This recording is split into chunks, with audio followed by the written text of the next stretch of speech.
don't think my assumptions were necessarily wrong when I was when with my feelings about marrying a divorced woman. Is I didn't want to have to work really hard in the relationship, and a guy in plural marriage shouldn't be thinking that way.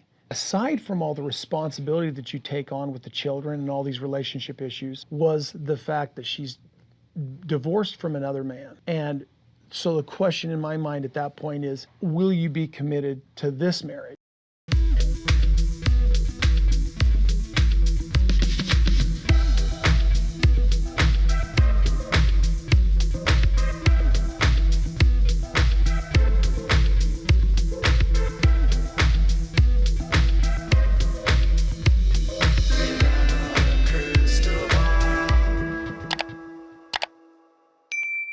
Hey friends, it's Katie from Without a Crystal Ball. Welcome back to my channel. It is February 15th, Thursday, 2024. I hope everyone's having a wonderful day.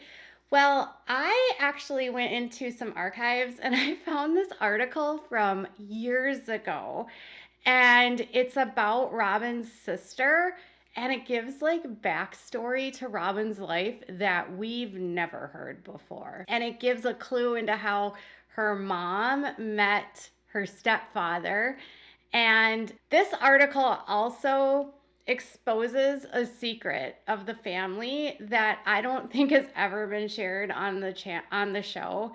I also don't think this is something the Browns would ever want to admit is true, because it includes a very taboo topic within this culture that they claimed over and over and over again did not happen in their culture. Didn't. They claimed this was not happening in their group, and it did, because her sister is on record claiming it did. Her sister had 11 kids.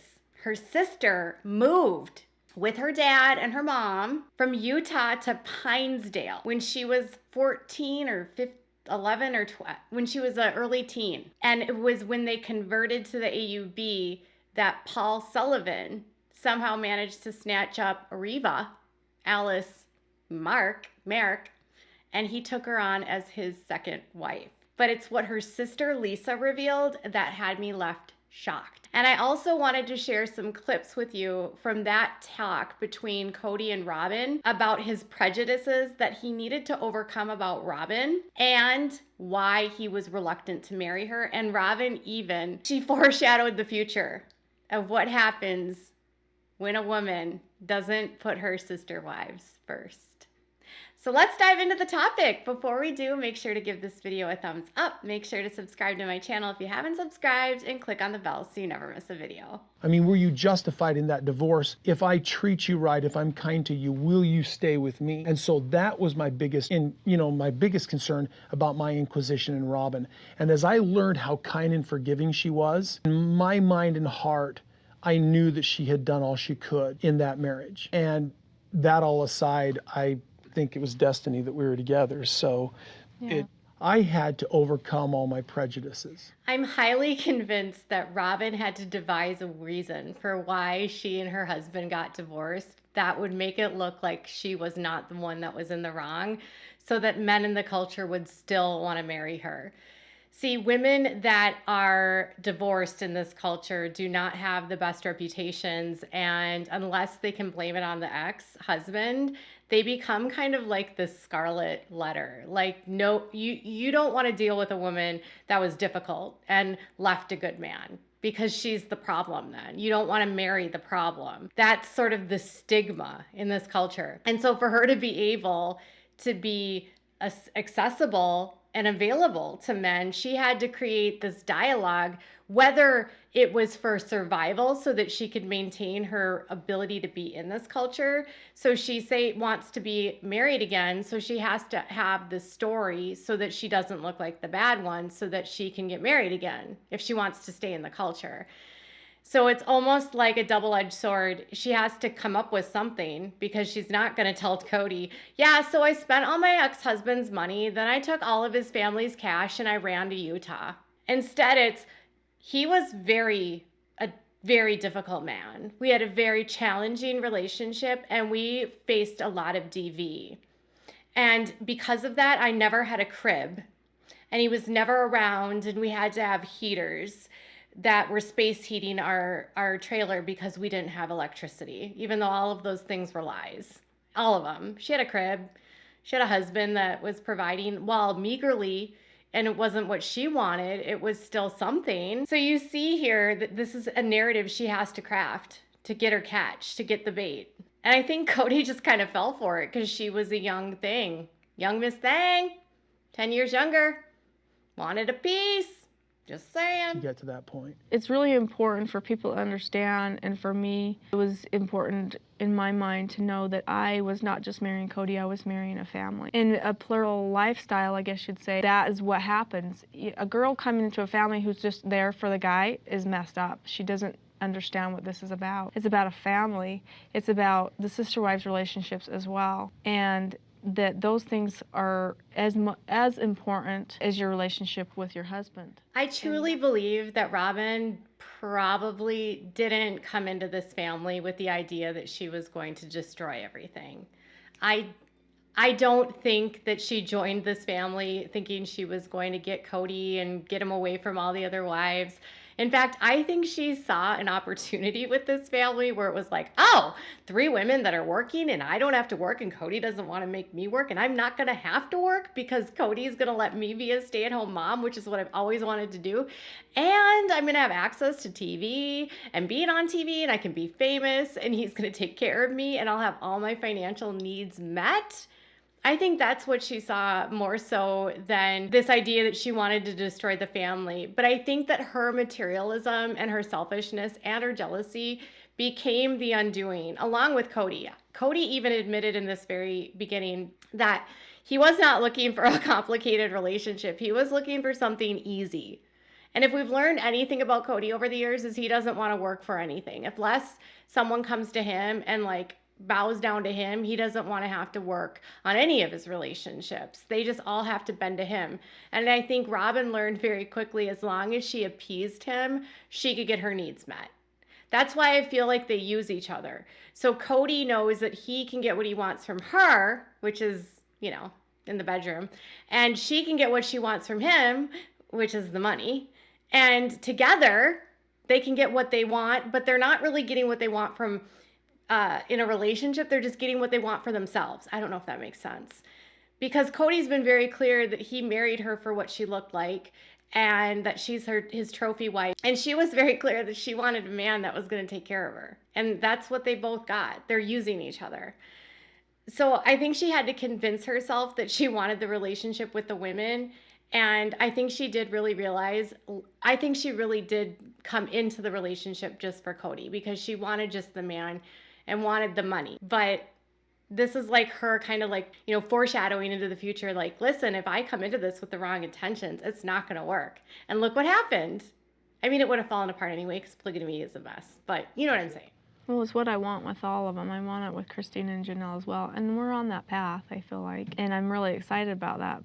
It's like my sister wives, I think, are feeling like, okay, well, you paid your dues. You brought a child into this world that's a part of our family that's, that they saw that process and it becomes more real to them. Having Solomon has sort of bonded us all more together. We are family. There's no denying it. Whoopsie, was that Robyn admitting that she was only supposed to come into this family with one purpose, and that was to breed more babies for Cody's kingdom? She kind of stopped short of saying she was bringing in another baby for the kingdom, because that's what they're doing. They're all striving towards the celestial kingdom. And a part of that is populating the kingdom with babies. And her job in the family, if she chooses, is to go and make sure that she makes and brings down all the spirit babies from their premortal existence to the family to save them from ending up with non-white people.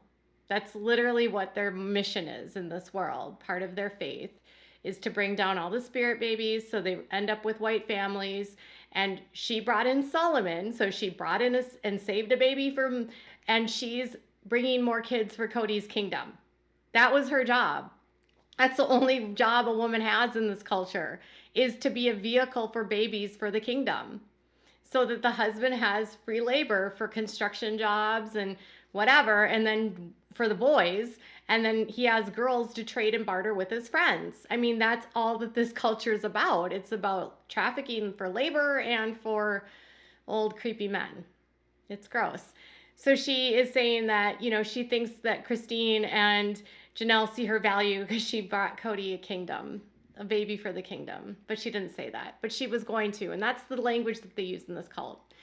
Okay, so now that you understand that Robyn and Cody's relationship was a marriage of convenience, figuratively and literally, I want to share with you this article that I found of her sister. Now, this was written back in 2011, and it was written on a college newspaper.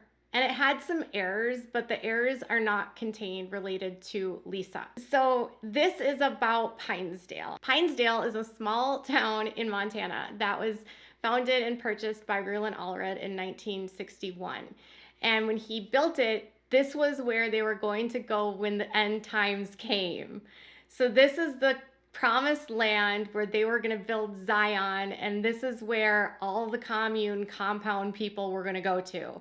And so naturally, this compound had a very, very doomsday type of environment. And the kids grew up with a lot of fear. So apparently, the writer of this meets up with Lisa. And it says, Lisa Jessup is a third-generation resident, pointed to 3 separate cracks and dents in her car. Okay. Her sister Robyn is a television star and the 4th wife of TLC's reality show Sister Wives. Lisa Jessup lives as a sister wife in Pinesdale. So Robyn's a 4th wife, Lisa's a wife in Pinesdale. Now Lisa is her stepsister. So Lisa is Paul Sullivan, her dad's oldest child. I believe she's the oldest one because she's 61 years old. She is 16 years older than Robyn, and she was actually married the same year that Robyn was born. We're going to get there. She says that they're a more liberal community, and she says Jessup grew up a Mormon in Utah, and when her parents converted to the FLDS, she moved to Pinesdale with them. She was 14. So she grew up normal in the LDS faith. Her dad converts to being an FLDSer. This is in it sounds like it's in the late 1970s. It's 1976. So it's right before the LDS Church makes the decision to allow people of color into the priesthood. So she says she attended Pines Academy because she was afraid of what people at Corvallis would think of her, and she got married to Michael Jessup, Preston Jessup. Now, I don't believe Michael and Preston are brothers. They could be from different mothers, but they don't have the same dad, but they're both from the Jessup family. And there's lots of Jessups up there. So it could have been, she's married to Michael, right? And Robyn married David Preston Jessup. Same family, but I don't know if it's the same dad. There was a couple men that had power up there. And she said she ended up marrying Michael because she wanted to get married and have kids before the end of the world came. She said Pinesdale members traditionally had an imminent eschatological belief. They believe the world as we know it will soon end. She said, I hate the fear tactics, but it's gotten better in the last decades as the community has opened up. Now, in Pinesdale, the men only marry one wife legally, and then subsequent wives are married in the church. And therefore, they're not considered illegal in the eyes of the law. And there's no divorce in Pinesdale, so they can't get divorced. When she and her mom and dad moved to Pinesdale, she said they moved in with a man that had 9 wives, or was it 7? There was a lot of wives. So Paul and the family move in with a polygamist that has a zillion wives, okay?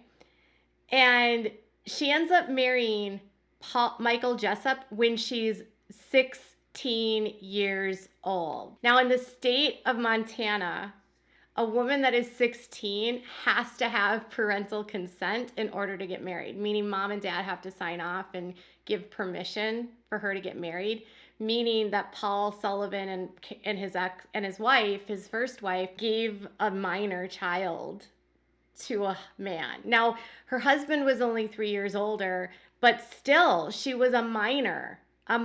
She was 16 and she had to have her parents' consent She was a child bride. Under 15, it's illegal. 16 is apparently the age when a dad can basically give his daughter away to become a polygamist. It's just so disturbing. And this group has said over and over and over again they don't do underage marriages, but they do underage marriages all the time, especially for first wives. I've spoken to so many girls that were married when they were in 15, 16 years old. They're only doing plural wives that are 18. So as long as you're a first wife, it's okay to get married at 16. It's okay to be a child bride at 15 if you're a first wife. What? This group has lied for such a long time that they don't do underage marriages, and they do. And she ended up having 11 kids with her husband. And then he took on another wife named Paula. And between the two of them, they had 25 kids. So she had 11 and Paula had 14. And they all grew up together and played together. And you know her, Robyn's nanny, Mindy? That's Lisa's daughter. So Mindy is one of Lisa's daughters. So this is actually not her like blood sister. It's her stepsister. But still, her stepsister, who's Mindy's mom, was a child bride, 16 years old, and this family has said for decades or over a decade that child brides do not happen in the AUB. It's bullcrap because Rulon Allred's wife, Ruth, one of his wives was 14 when he married her. They've been doing child brides for years. And it's wrong. I want to be super clear that this is about the AUB and this isn't about teenagers getting married. This isn't about kids outside of cults getting married when they're 16 or 17. I understand that kids under the age of 18 get married, but this is a cult where girls are bartered and sold to other people for the promise of an increase for the man. Who knows if Mr. Sullivan, giving Lisa away is what enabled him to get a second wife later on. That's how this culture works. It's not about choice or consent. Even Lisa admits that she did this because she needed to have babies before the end of the world came. You can't have consent under coercion. It's way different. And the brain is not fully developed until the age of 25. If most people actually got to the proper age, I don't think these girls would be making these choices. And I don't know if she actually made this choice or if her dad said, you need to do this. Of course, she'll never say that, but that's a lot what happens in this culture is the men say, okay, you're gonna go marry this guy. So it's not like if you got married when you were 16 and you are not in this cult, I'm not talking about you. I just need to be super clear about that. This is about the AUB bartering, brokering, and selling off their daughters to men for their promise of getting their own wife or own next wife later on. So she said that she enjoyed having her kids grow up with her sister wife. They all had a special bond between the siblings, and they all were like brothers and sisters. She has a good relationship with them too. And despite the fact that her husband owned a construction company, she still had to have a job in order to pay her bills. So she worked at a Pizza Hut. Can you imagine? Your husband is like, owns this construction company, makes $1 jillion, and then he's like, you need to pay your own bills. So Robyn Brown's sister gives some backstory here. Paul Sullivan ends up in Pinesdale in 1976. He converts and leaves the Mormon faith, and he brings his wife and his 2 kids because he had a daughter and a son, and they move up to Pinesdale. She's 14 years old when she joins the community, and within 2 years, he has already married her off to a man. And then Paul doesn't take his next wife until Reva, who is Reva Alice Fulmer, ends up divorcing Robert Merrick. So she was married to Robert and lived in Pinesdale. And Robyn was part of this community and grew up in Pinesdale. But her parents ended up getting divorced in 1988. And when they got divorced, then Alice became the second wife of Paul. My assumption could be that Paul might have been wooing her away. And Reva is 15 years younger than Paul. So Robyn learned very quickly from her mom how to like use her physical appearance and her, sexuality as to her advantage. Because Riva was able to get what she needed and what she wanted in that same capacity. And that happens a lot. Like the younger wives, their role is to be like the sex person, and their job is to make babies and give their husband whatever he wants and whatever he needs. So we learn how Paul ends up in the FLDS. We learn that he gives one of his daughters away at 16 years old. We learn then that he brings on another wife, Riva. They end up moving back to Utah. And then he lives in St. George for a while. Then he goes off and he lives in Vegas. And then Riva stays in St. George. He's able to have a double life where he has one family in one city and another family in another city. And he ends up having some children with Riva. She, though, brings in her own kids that she had with her first husband. Robyn has siblings that are from her her biological father. So she's got brothers and sisters that her dad, Robert, has that she's friends with on her Instagram and on her Facebook, but she's never spoken about. She's never even like acknowledged on the show. She really only speaks about the kids that remained with her mom. It's very strange. There's like this whole side of Robyn's family that exists that she doesn't talk about, her dad, and acts like her dad just abandoned her. And I don't think he did. She's actually friends with her dad's wife on Instagram and on Facebook. Make it make sense. So I don't know. I don't think she has a relationship with her dad, Robert, though. She's got a brother named Robert, though. A younger brother. Like a younger brother named Robert. She's got actually a couple younger brothers. I don't know if Robert, her dad, had kids after she left or what, but... And then her mom had a bunch of girls, and then she had a younger brother named Paul, who passed away a couple years ago. He actually died by suicide. He was Paul Jr. So it's quite the family story. Robyn's sister was a child bride. Robyn's dad, that she calls on the show, converted to the FLDS in the 1970s, and he and Riva link up in the late 1980s after Riva dumps Robert. And Robyn didn't want the man, she wanted the family. Or did she? And Cody only wanted her unless she left. She didn't leave a good man. Tell me what your thoughts are in the comments below. Bye, guys.